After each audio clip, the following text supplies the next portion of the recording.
Hello, and welcome to The Fool and the Philosopher. The Philosopher and the Fool.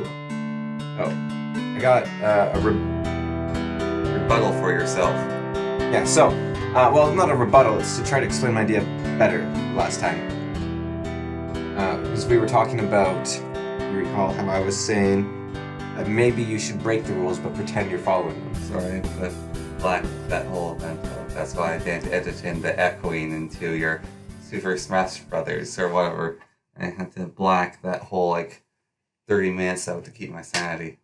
Right, so the first thing is, instead of having a Kantian rule, we discussed this earlier, instead of having a Kantian rule about don't lie, you could have a rule that said, always act as if people are telling the truth. Which means, if you follow that rule to perfection, that means you could lie and still have the system work. Okay. So that's just a potential Kantian rule that works, but I'm not saying it is one that you should do or not. Yeah. I'm not sure. He did his through logical contradiction and stuff, but I don't know if you can with everything. Maybe not. Anyways, so what I have here is if we all say we're going to play by the rules, we don't have to follow the rules. Which was my first sort of idea. That sounds like insanity. Well, because you have the assumption everyone's going to follow the rules, so once that's in place, you don't have to follow them, maybe. I don't know. That was just my first thought, but that's kind of a summary of what I was saying. But my argument is more, rules are not a tyrant, they are subject to ourselves. So we don't obey the rules obey us, right? Mm-hmm. We don't obey no rules obey us. I don't have to follow law, I can steal, because the law follows me. Yeah, it's exactly like that. The law is built to serve society. Society isn't made to serve the law. Otherwise, you have, communism. I'm going to go steal your money. That's when the law dictates morals, then that's fascism. Fascism? Fascism. That's fascism and communism. But when the law dictates morals, that's fascism. Why can't I say that word right now? My tongue isn't working right now. But, what? Nothing. Okay. I think if the laws are dictating morals, then the laws have failed their purpose. The laws are made to let us have as much freedom as possible within a society that doesn't collapse. Yes. And that's why the Purge is stupid. Like the movie? Yeah. Yeah, well, let's try to think about it a bit. Okay, so basically you have one day of the year where all crime is legal. Yeah. Which is a quick way to put it, but a better way to put it would be there is no laws. How about instead of one day of a year, everything's illegal? No, it's so one day a year. No, alternate universe, alternate universe's movie is one day a year, everything's legal. That makes for a boring movie. Not necessarily. So you could have a movie about the Chinese Civil War with that law. Because there was a general, I think I've told you the story possibly, but there was a general with his army who was late marching to the emperor's palace for his birthday or something, big ceremony. And because there was a huge rainstorm, his army was bogged down in mud for days. They were a week behind schedule. And so the general said so the emperor sent out a advisor to say, are you guys going to make it in time? And the advisor said, you guys got to hurry, it's the emperor's birthday, you got to push yourselves and abandon your wagons and all this. And the general said, what is the penalty for being late to the emperor's ceremony? And the herald said, death. And so then the general was like, what's the penalty for trying to kill the emperor? And the herald said, death. And the general said, very well then. So I think if everything was illegal, you'd have every law broken. Maybe. So, and that's how the bloody civil war. That's how the bloodiest war ever started. Yeah. As by percentage, not by numbers. Yeah, but back to the Purge. Yeah. So that's one day a year. There are no laws, and the idea is that society is really bottled up and repressed, and they need to have a day of the year that they can just, express themselves. Yeah. So it's like Japan's Light City. Yeah. It's like the Victorian eras with their, I don't know, Saloons? Their saloons or their opium dens or something. Yeah, or maybe they're like terrible romance novels. Yeah. They were they were big into those. So and Japan's kind of like that with their manga and stuff. These days, they're a very Yeah. repressed society with like these crazy manga and video games and ridiculous animes and all that. Hmm. And well, first of all, I think that if someone wants to do a crime, it's not the law that's stopping them. No. Maybe it is though. I don't know. But it seems to me that because the law doesn't dictate morals, Yeah. ideally, the law shouldn't be the thing restraining you from doing these things. Instead, the law should be catching the outliers. The people who do break it. Yeah. Because their morals can't keep them in check. Yeah.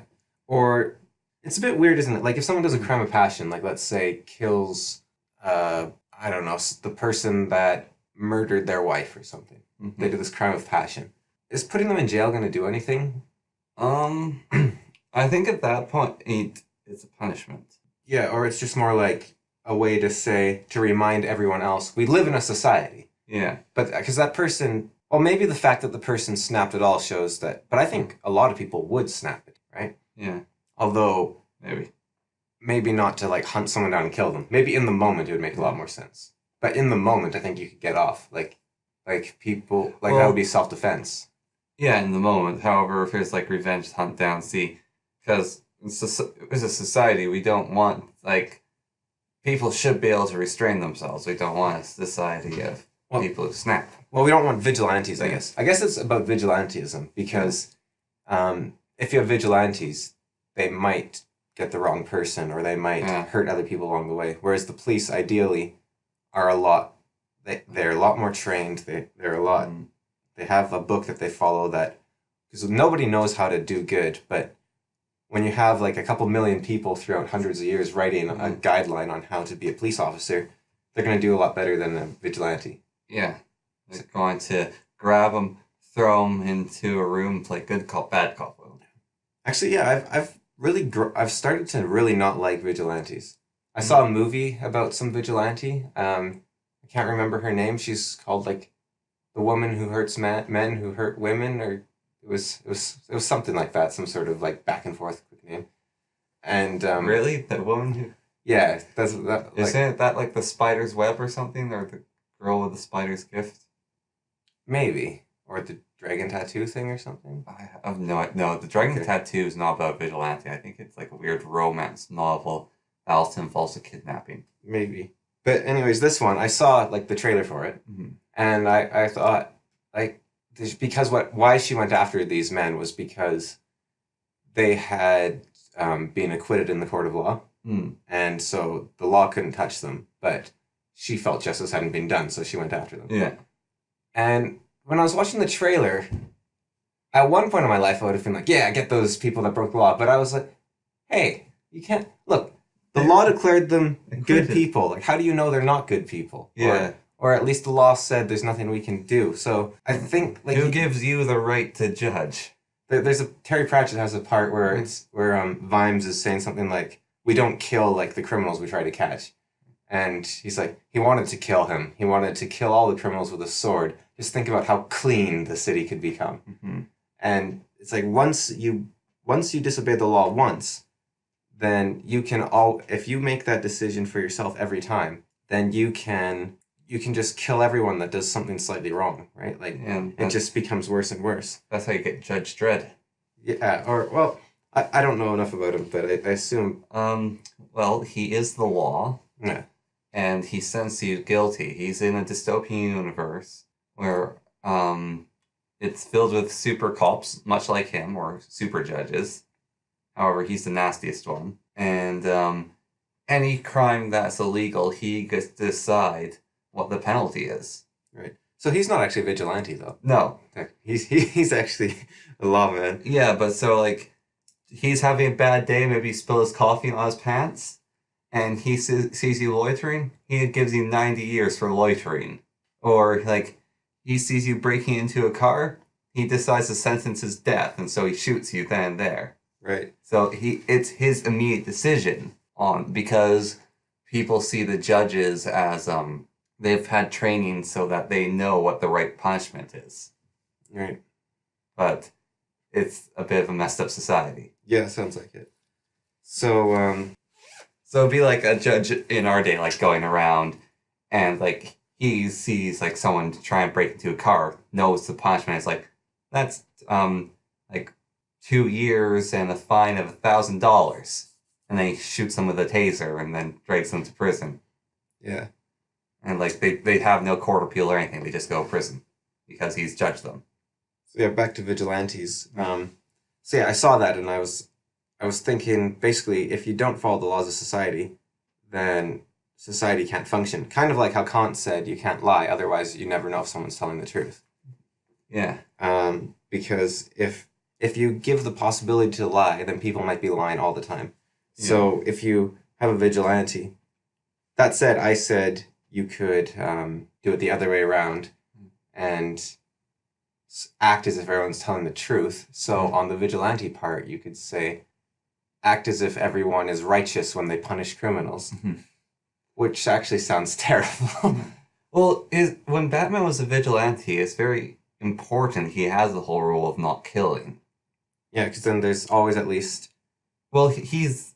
You can always at least apologize for your mistake, sort of. Well, there's also a bit of analyst on one thing, and someone says Batman has performed the most citizens' arrests of anyone.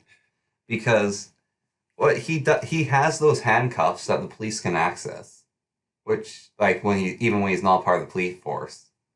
Like, he, like, chains people up or he, like, takes them out, and then he leaves them there for the police to arrest them. So he's just, like, the most extreme form of citizens' arrest possible. Well, I think Batman's actually a police officer. Well, he becomes one. I'm saying before he was one.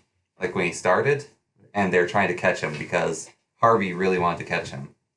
His whole thing, like, the Bat Freak. Harvey, or, isn't Harvey, Two-Face? But But, like, the fat police officer, dude. I thought his name was Harvey. Isn't it Harvey Dent? That's Two-Face. I thought his name was also Harvey something. Maybe? I think it's something else, though. It's Bullock. Oh, Bullock, yeah, Detective Bullock, right. Yeah. Yes, Bullock, sorry, it's the Gotham series, so that I remember from, he's a character in Gotham. Right. And he's like, I don't know, he's corrupt cops, but he's not morally corrupt. He's just corrupt because of the system of Gotham, and then Gordon sort of straightens him out. Yeah, Detective Bullock.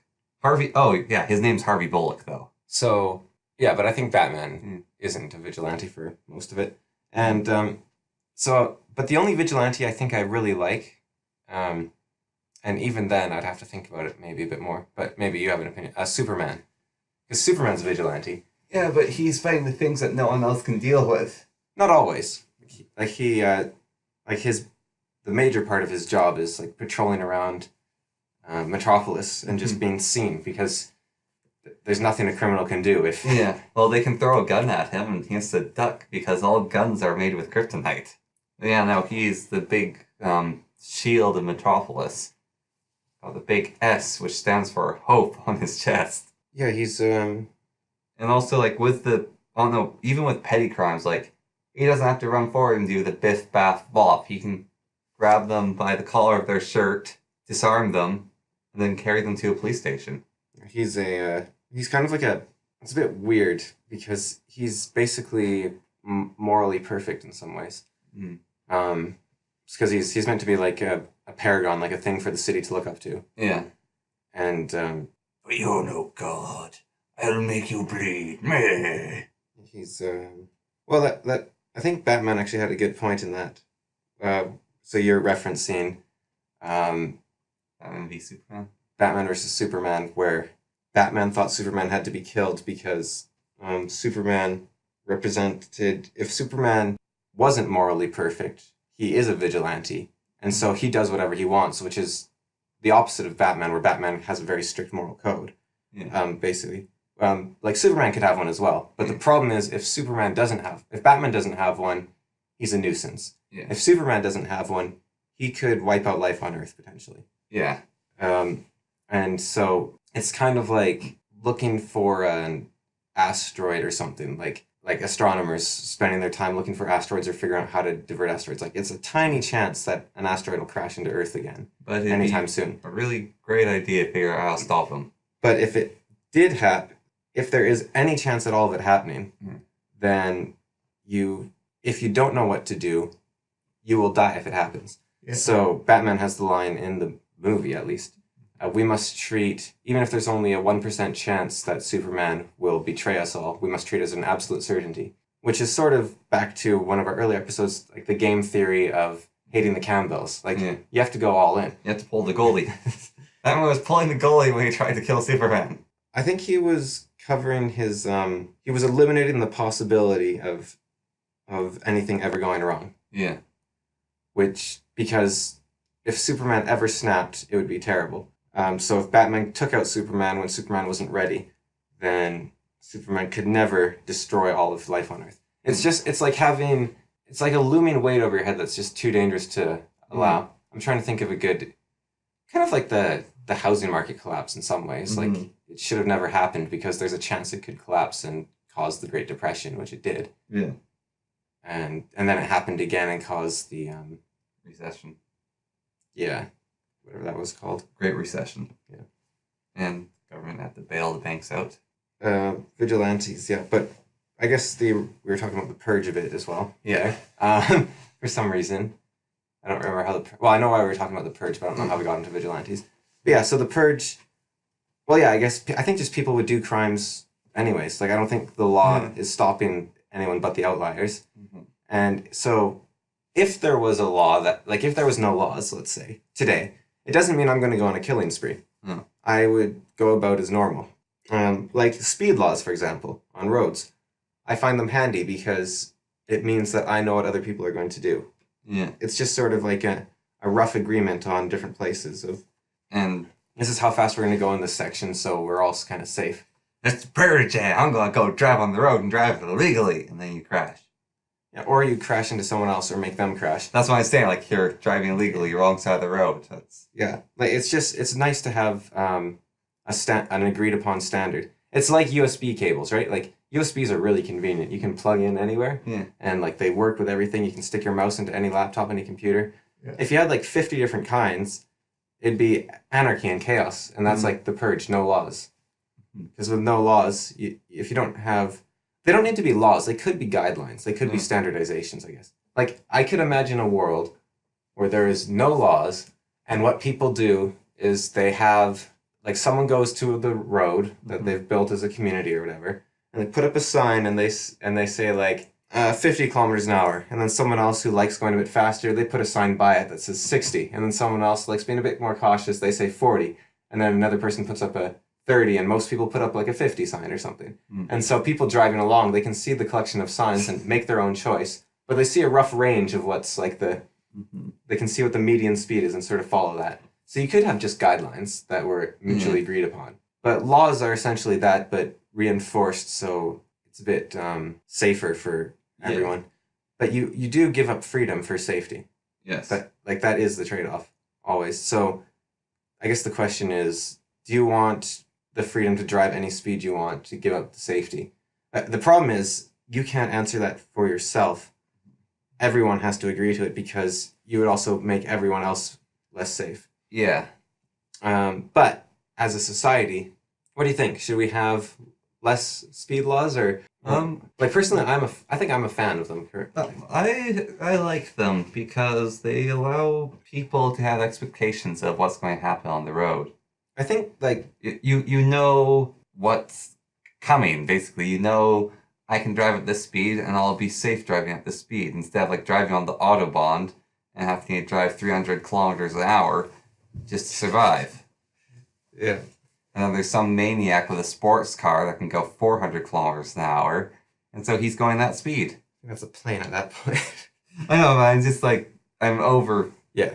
It's hyperbole. Yeah. Yeah. Like, the Autobahn is like a road without laws. It might be better now. Well, it's not a road without laws. It just doesn't have a speed limit. Yeah, exactly. And everyone seems to accept that it has a left and a right and everything. Like, it's... Yeah, but everyone seems to accept you can drive like a maniac on it. I don't think that's really what it is. It just doesn't have a speed limit. It doesn't mean you can like swerve left and right and like drive in the wrong lane. Like, it's not a maniac. You can just drive any speed you want. Yeah, which can be very fast. Yeah. Which is maniacy. I guess like in the truest sense of the word, it's mania because it's like exciting and fun. But yeah, I wouldn't I think that how about this, right? The movie Purge. Okay, Road this is Rage. good. This is actually really good, okay? So the speed sign, let's say it says 90 kilometers an hour. Yeah. So that's like, it's a law so that we stay safe because we've all agreed to that speed. Yeah. But we're not actually having it to be like super harsh, right? We're just saying like, this is our agreed upon speed. So if someone's going 95 or 85, police officers shouldn't just like, arrest them or like, because it's just like, hey, we want to go 90, but we're not robots. So if we're going like 85 or 95, like whatever, right? Yeah. Or even if we're going like 100, we're not going like 140. Or if you're going 60 in a 50 zone, you're not going like 90. Yeah. Which means that you have laws that everyone's agreed to, but nobody obeys, and yet they still work. Yeah, because they're guidelines. Yeah, they're guidelines, and which we call laws. And if you go over them too much, then you do get the punishment for breaking them. So moral laws could be done the same way. They could be guidelines that everyone's agreed to, but we're not robots, so we kind of go a bit under, a bit over. There's sort of like this fuzzy barrier, and we don't know where the exact line is. Like imagine like you have like a ruler maybe, and there's the 1 centimeter line, right? Yeah. And the 1 centimeter line's like a millimeter wide. But you don't know where that 1 centimeter starts. Does it start at the end of the line, in the middle somewhere, at the other end? And you can keep zooming in, and like it's kind of like this wavy boundary within that black space. And you don't know where 1 centimeter is, but it's somewhere along that black line. Right. I'm going to say this again because you've done it twice now. I can sort of understand where you're coming from, but do not extrapolate information from one thing into morals because they are different. That's not what I'm doing, though. And I'll say this twice as well. That's not what I'm doing. I'm using analogies to try to explain my idea about morals. Thank you for listening to this digested version of The Fool and the Philosopher. More of this podcast is available on YouTube.